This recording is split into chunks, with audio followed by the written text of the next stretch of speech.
Iya betul. Kamu pernah nggak kalau misalnya lagi main ML? Pernah nggak mikir itu gimana ya cara bikinnya ML?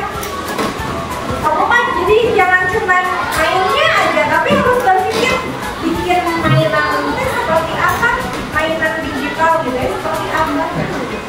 Kenapa aku harus? Karena gini, anak-anak kamu itu udah hidup di era digital, serba digital, semuanya serba digital. Kalau kamu tidak paham, kalau kamu tidak bisa, ya sudah, kamu tinggal ya. Makanya kamu harus belajar. Oke anak-anak. Nah, Ibu Guru sekarang akan terlebih dahulu menjelaskan apa yang dimaksud dengan coding, ya. Tapi tidak akan jauh-jauh dulu coding adalah bla bla bla bla. Nanti kamu pusing. Tapi Ibu Guru akan mencontohkan terlebih dahulu dari mulai kalian sangat sederhana, ya. Oke, anak-anak, ini judulnya apa? Ini kita sudah bicara. Judulnya apa? Home Sweet Home. Artinya apa?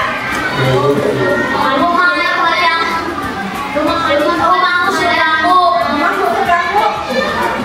Rumah yang manis apa lagi? Rumah manis, rumah Home Sweet rumah Home. bukan sekedar bangunan tapi tempat hati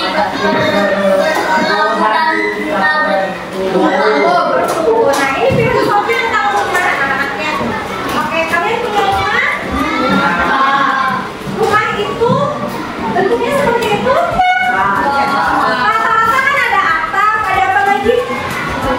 Ada kaca, ada pintu, ya kan? ruangan. Jadi kira-kira setiap orang rumahnya seperti itulah ya. Ada atapnya, ada jendela, ada pintu gitu. Kalau rumah nggak ada pintu, kamu keluar dari mana? Kalau nggak ada jendela, masa keluar dari jendela? Emang kamu ini kucing ya? Oke, nah di sini ada filosofi tentang rumah. Apa Gina?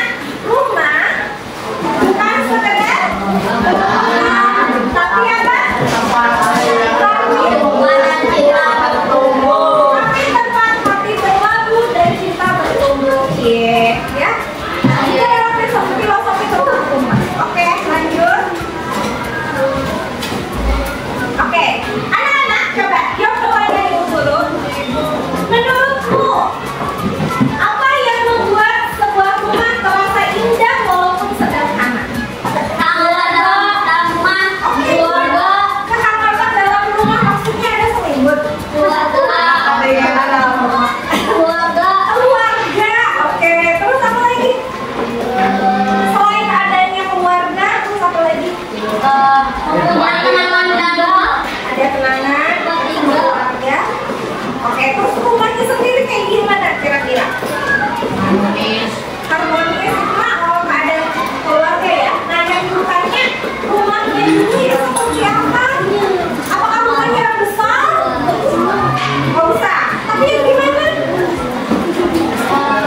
Ya, misalnya kamu capek, begitu datang, kata adek, gimana perasaan kamu? Ya. Ada yang menyambut gitu ya, kayak ibu guru gitu. Kalau misalnya udah capek, bekerja dari sekolah, ada anak-anak gitu ya, lagi bersantai kan, akhirnya itu gimana ya? Membuat tenang gitu ya. Oke, nah, anak-anak tapi ini kan tadi ya sama kalian sudah bicara tentang yang bersih, yang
secara komputasional.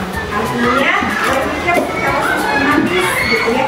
Apa yang akan dikerjakan dari mulai langkah pertama, langkah kedua, langkah ketiga dan lain-lain. Itu namanya berpikir komputasional. Oke, lanjut ya. Oke, kita akan bantu ibu menyelesaikan tugas rumah dengan berpikir dan bertindak seperti robot ya. Oke, anak-anak. Nah, robot itu memiliki pemikiran komputasional. Namanya robot berarti itu bentuknya otaknya itu kan komputer ya. Oke, nah. Berpikir komputasional itu anak-anak adalah proses berpikir sistematis dan terstruktur untuk mengidentifikasi, menganalisis dan menyelesaikan masalah dalam kehidupan sehari-hari. Ya. Oke, lanjut. Nah, ini ada prinsip-prinsipnya, ada abstraksi, dekomposisi, algoritma, pola.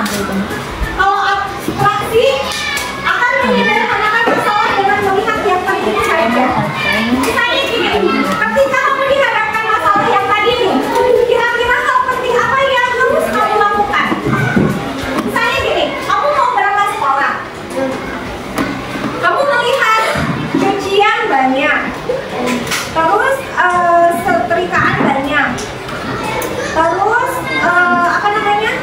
Nih ya, ibu punya masalah. Ibu bangun jam 5. Nih, misalnya kamu bangun jam 5. Kamu harus mengerjakan pekerjaan rumah karena banyak nih. Termasuk seragam kamu belum disetrika. Sedangkan kamu jam 6 harus sudah berangkat ke sekolah. Kira-kira hal penting apa dulu yang harus kamu lakukan? Beresin buku? Siap-siap apa sih? Beresin kasur? Mandi.